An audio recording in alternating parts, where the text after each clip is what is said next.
இல்லை நாய் சத்தம் கேட்குது. இங்கே பார்த்தீங்கன்னா பீட்ரூட் ஜூஸ் ஓகேங்களா. இது வந்து பீட்ரூட் பொரியல்.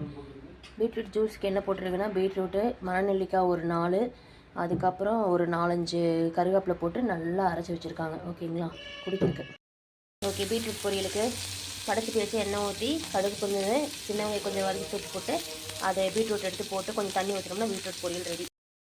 ஓகே டியர்ஸ், இங்கே பாருங்கள் இன்றைக்கி morning breakfast and afternoon lunch தான் பார்க்க போகிறோம். பிரேக்ஃபாஸ்ட்டுக்கு என்னென்னா இட்லி ஓகேவா. இட்லி இது ஆக்சுவலாக பார்த்திங்கன்னா கொள்ளு அரைச்சி ஊற்றியிருக்கேன். ஸோ கொள்ளு அரிசி போட்ட இட்லி. ஸோ தேங்காய்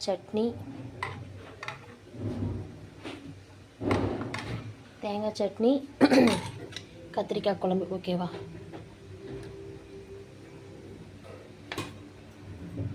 கத்திரிக்காய் குழம்பு லஞ்சுக்கு பார்த்திங்கன்னா வெள்ளை சாப்பாடு, சேம் கத்திரிக்காய் குழம்பு, பீட்ரூட் பொரியல், அப்புறம் மோர் அடித்து தாளித்து வச்சுருக்கேன் ஓகேங்களா. இன்றைக்கி எங்கள் வீட்டில் இவ்வளோ தான். பிடிச்சிருந்தா லைக் பண்ணுங்கள், ஷேர் பண்ணுங்கள், மறக்காமல் கமெண்ட் பண்ணுங்கள், சப்ஸ்கிரைப் பண்ணுங்கள். ஓகே ஃப்ரெண்ட்ஸ், பாய்.